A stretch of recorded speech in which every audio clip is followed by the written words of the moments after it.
మన swipe Wonderla toilet cleaning ను సులభంగా మార్చే పవర్ఫుల్ ప్రొడక్ట్ ఎలిమ్ టాయిలెట్ క్లీనర్. దుబాయ్లో భారీ అగ్ని ప్రమాదం జరిగింది. దుబాయ్ మెరీనా డ్రీమ్ టవర్ అగ్ని ప్రమాదానికి గురైంది. 67 అంతస్తులు, 764 ఫ్లాట్లు, అలాగే 3800 మంది అందులో ఉన్నారు. అయితే ఒక్కరు కూడా ఎలాంటి ప్రాణ నష్టం లేకుండా రెస్క్యూ చేశారు అంటే ఫైర్ ఫైటర్స్ యొక్క ఎఫర్ట్స్ని మనం ఖచ్చితంగా అప్రిషియేట్ చేయొచ్చు. ఇక్కడ బిల్డింగ్ నిర్మాణ శైలి గురించి మనం ఎంత హై టెక్నాలజీ ఉపయోగించి ఆ నిర్మాణం కొనసాగించడం వల్ల ఇక్కడ సేఫ్టీకి ఎంత హై ప్రయారిటీ ఇచ్చారో కూడా తెలుసుకోవచ్చు. ఎందుకంటే భారీ స్థాయిలో జరిగినటువంటి అగ్ని ప్రమాదంలో 3800 మందిని ప్రాణాలతో రక్షించడం అంటే అంత చిన్న విషయం కాదు. ఎందుకంటే అక్కడ 67 అంతస్తులుగా ఉన్నటువంటి మెరీనా డ్రీమ్ టవర్ ఇది. ఇందులో 764 ఫ్లాట్స్ ఉన్నాయి. సో ఇంతమందిలో కూడా ఎవ్వరికి ఫస్ట్ ప్రాణాలకి హై ప్రయారిటీ ఇచ్చారు. ఆస్తి నష్టం ఏ స్థాయిలో జరిగిందో అనేది ఇంకా ప్రాథమిక అంచనా రానప్పటికీ కూడా 3800 మందిని కూడా బాగా రెస్క్యూ చేశారు. ఇక్కడ ఫైర్ సిబ్బంది వాళ్ళ రెస్క్యూని మనం ఖచ్చితంగా వాళ్ళ సర్వీస్ని అయితే ఇక్కడ అప్రిషియేట్ చేయొచ్చు. సో ఈ మధ్య కాలంలో భారీ అగ్ని ప్రమాదాలు షార్ట్ సర్క్యూట్ వల్ల జరుగుతున్నాయా లేకపోతే ఇతర కారణాలా ఏంటో అనేది స్పష్టంగా అంటే పూర్తిగా దర్యాప్తు తర్వాత తెలుస్తోంది. ఇక్కడ కూడా షార్ట్ సర్క్యూట్ వల్ల ప్రమాదం జరిగిందా లేదా లేకపోతే ఇంకేదైనా కారణం వల్ల జరిగిందా అనేది కూడా దర్యాప్తు తర్వాత అయితే తెలియాల్సిన పరిస్థితి ఉంది. కానీ అగ్ని ప్రమాదాల్లో చాలామంది చిక్కుకుంటున్నారు. ఇలాంటి పరిస్థితిలో ఇప్పుడు దుబాయ్ మెరీనాలో జరిగినటువంటి భారీ అగ్ని ప్రమాదం వార్త బయటకు రాగానే ప్రతి ఒక్కరూ కలవరపాటుకు గురైనటువంటి పరిస్థితి. ఎందుకంటే అక్కడ మొత్తం భవంతులన్నీ దాదాపు 50 అంతస్తులు పైనే, అంటే ఇక్కడ 64 అంతస్తులో ఉన్న టవర్లో అగ్ని ప్రమాదం జరిగింది. పూర్తిగా డౌన్ నుంచి అప్ వరకు కూడా మొత్తం బిల్డింగ్ మొత్తం మంటలు పూర్తిగా వ్యాపించడం వల్ల తీవ్రంగా దట్టమైన పొగ అలముకుంది. కానీ ఫైర్ ఎగ్జిట్ అనేవి చాలా పర్ఫెక్ట్గా ఉండటమే కాదు, అందులో ఫ్లాట్స్లో ఉంటున్న వారికి కూడా ఎలాంటి ఫైర్ ప్రమాదాలు జరిగినా లేకపోతే ఇంకెలాంటి రెస్క్యూస్ జరిగినా కూడా ఎలా మిమ్మల్ని మీరు కాపాడుకోవాలి అనే దానిపై కూడా ఒక అవేర్నెస్ ఉంటుంది. సో ఇలాంటి బిల్డింగ్ స్ట్రక్చర్లో ఉన్నప్పుడు వాళ్ళ సేఫ్టీకి ఎలాంటి ప్రికాషన్ తీసుకున్నారు అనే దానిపై కూడా ముందుగా వాళ్ళకి వివరించడం కూడా జరుగుతోంది. సో ఇలాంటి అగ్ని ప్రమాదాలు జరిగినప్పుడు కావచ్చు లేకపోతే షార్ట్ సర్క్యూట్ కావచ్చు, ఇతర కారణాల వల్ల ఫైర్ ఇన్సిడెంట్స్ జరిగినప్పుడు కూడా అక్కడ ఫైర్ సిబ్బంది ఎలా రెస్క్యూ చేశారు, హై టెక్నాలజీ ఉపయోగించి మంటలను ఎలా అదుపులోనికి తీసుకొచ్చారు అనేది ఇప్పుడు ప్రతి ఒక్కరిని ఆశ్చర్యానికి గురి చేస్తుంది. సో ఇక్కడ మన తెలుగు రాష్ట్రాల్లో మనం బిల్డింగ్ స్ట్రక్చర్స్ చూస్తే కనుక ఇల్లు అన్ని చాలా దగ్గరగా ఉంటాయి.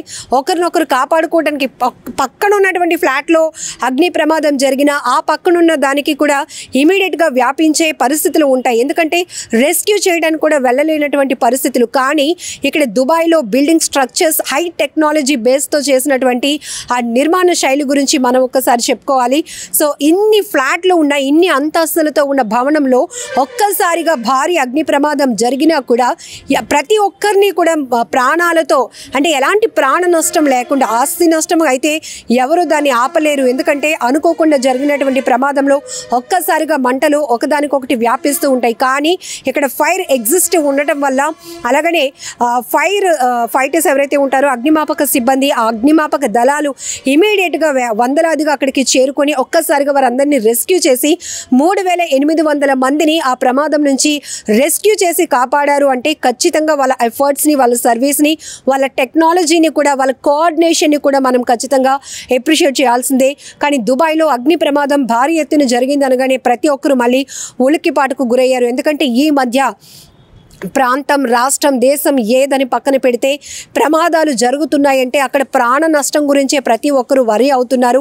ఒక ప్యానిక్ అనేది వస్తుంది. ఎందుకంటే ఈ మధ్య ఎన్ని చూస్తున్నామో మనం ప్రమాదాలు, అది విమాన ప్రమాదమా, అగ్ని ప్రమాదాల, ఇంకొకట అని పక్కన పెడితే, రోడ్ యాక్సిడెంట్స్ అని పక్కన పెడితే ప్రమాదం జరిగిందంటే చాలు అమాయకమైన ప్రాణాలు పోతున్నాయి.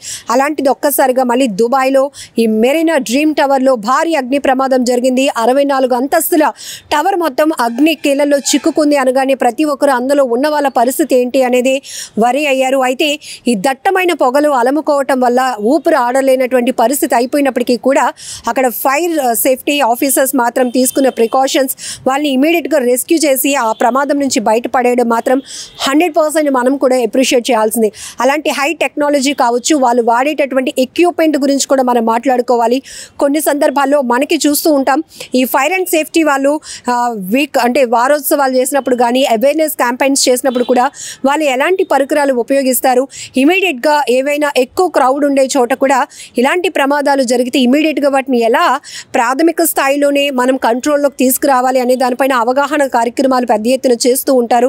సో ఈ అపార్ట్మెంట్ కల్చర్లో కావచ్చు, థియేటర్స్లో కావచ్చు, లేకపోతే ఏవైనా భారీ ఈవెంట్స్ జరిగినప్పుడు కావచ్చు, ఎక్కువ శాతం షార్ట్ సర్క్యూట్ వల్ల జరుగుతున్న ప్రమాదాల్లో కొంతమంది చనిపోయిన పరిస్థితులు కూడా ఉన్నాయి.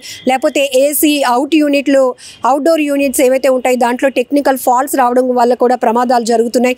ఇలా చాలా అంటే కారణాలు ఏవైనా కావచ్చు, గ్యాస్ సిలిండర్ పేలి జరుగుతున్న అగ్ని ప్రమాదాలు కావచ్చు, ప్రమాదం ఏదైనా దాని నుంచి బయటపడే వరకు కూడా ప్రతి ఒక్కరు గుండెలు వణికిపోతూ ఉంటాయి. అందులో చిక్కుకున్న వాళ్ళ పరిస్థితి ఏంటో, పిల్లలు ఉన్నారా, పెద్దవాళ్ళు ఉన్నారా, ఇంకా ఏజ్డ్ వాళ్ళు ఎవరైనా ఉన్నారా, వాళ్ళని రెస్క్యూ ఎలా చేస్తున్నారు, ఇవన్నీ కూడా మనల్ని మన మైండ్లో తిరిగేటటువంటి ప్రశ్నలు. అలాంటిది ఇప్పుడు దుబాయ్ మెరీనా డ్రీమ్ టవర్లో జరిగినటువంటి ఈ ప్రమాదంలో 67 అంతస్తులు, 764 ఫ్లాట్స్, 3820 మంది జనాభా ఉన్నప్పటికీ కూడా ఎవరికి ఎలాంటి ప్రాణ నష్టం కానీ ప్రాణహాని కానీ జరగకుండా అక్కడ ఫైర్ ఫైటర్స్ చేసినటువంటి బిగ్ రెస్క్యూ అనేది ఖచ్చితంగా మనందరం కూడా అప్రిషియేట్ చేయాల్సిందే. అలాంటి హై టెక్నాలజీ కూడా అందుబాటులో ఉండటం వల్ల ఇలాంటి ప్రమాదాలలో నివారణ అంటే ఏ స్థాయిలో ఉంటుందంటే ఇమీడియట్గా కంట్రోల్ చేయడానికి కూడా ఒక అవకాశం ఉంటుంది. ఇప్పుడు కూడా వాళ్ళు ఎలాంటి పరికరాలు ఉపయోగిస్తారు, ఇమీడియట్గా ఏవైనా ఎక్కువ క్రౌడ్ ఉండే చోట కూడా ఇలాంటి ప్రమాదాలు జరిగితే ఇమీడియట్గా వాటిని ఎలా ప్రాథమిక స్థాయిలోనే మనం కంట్రోల్లోకి తీసుకురావాలి అనే దానిపైన అవగాహన కార్యక్రమాలు పెద్ద ఎత్తున చేస్తూ ఉంటారు. సో ఈ అపార్ట్మెంట్ కల్చర్లో కావచ్చు, థియేటర్స్లో కావచ్చు, లేకపోతే ఏవైనా భారీ ఈవెంట్స్ జరిగినప్పుడు కావచ్చు, ఎక్కువ శాతం షార్ట్ సర్క్యూట్ వల్ల జరుగుతున్న ప్రమాదాల్లో కొంతమంది చనిపోయిన పరిస్థితులు కూడా ఉన్నాయి. లేకపోతే ఏసీ అవుట్డోర్ యూనిట్స్ ఏవైతే ఉంటాయి దాంట్లో టెక్నికల్ ఫాల్ట్స్ రావడం వల్ల కూడా ప్రమాదాలు జరుగుతున్నాయి. ఇలా చాలా అంటే కారణాలు ఏవైనా కావచ్చు, గ్యాస్ సిలిండర్ పేలి జరుగుతున్న అగ్ని ప్రమాదాలు కావచ్చు, ప్రమాదం ఏదైనా దాని నుంచి బయటపడే వరకు కూడా ప్రతి ఒక్కరు గుండెలు వణికిపోతూ ఉంటాయి. అందులో చిక్కుకున్న వాళ్ళ పరిస్థితి ఏంటో, పిల్లలు ఉన్నారా, పెద్దవాళ్ళు ఉన్నారా, ఇంకా ఏజ్డ్ వాళ్ళు ఎవరైనా ఉన్నారా, వాళ్ళని రెస్క్యూ ఎలా చేస్తున్నారు, ఇవన్నీ కూడా మనల్ని మన మైండ్లో తిరిగేటటువంటి ప్రశ్నలు. అలాంటిది ఇప్పుడు దుబాయ్ మెరీనా డ్రీమ్ టవర్లో జరిగినటువంటి ఈ ప్రమాదంలో 67 అంతస్తులు, 764 ఫ్లాట్స్, 3820 మంది జనాభా ఉన్నప్పటికీ కూడా ఎవరికి ఎలాంటి ప్రాణ నష్టం కానీ ప్రాణహాని కానీ జరగకుండా అక్కడ ఫైర్ ఫైటర్స్ చేసినటువంటి బిగ్ రెస్క్యూ అనేది ఖచ్చితంగా మనందరం కూడా అప్రిషియేట్ చేయాల్సిందే. అలాంటి హై టెక్నాలజీ కూడా అందుబాటులో ఉండటం వల్ల ఇలాంటి ప్రమాదాలలో నివారణ అంటే ఏ స్థాయిలో ఉంటుందంటే ఇమీడియట్గా కంట్రోల్ చేయడానికి కూడా ఒక అవకాశం ఉంటుంది.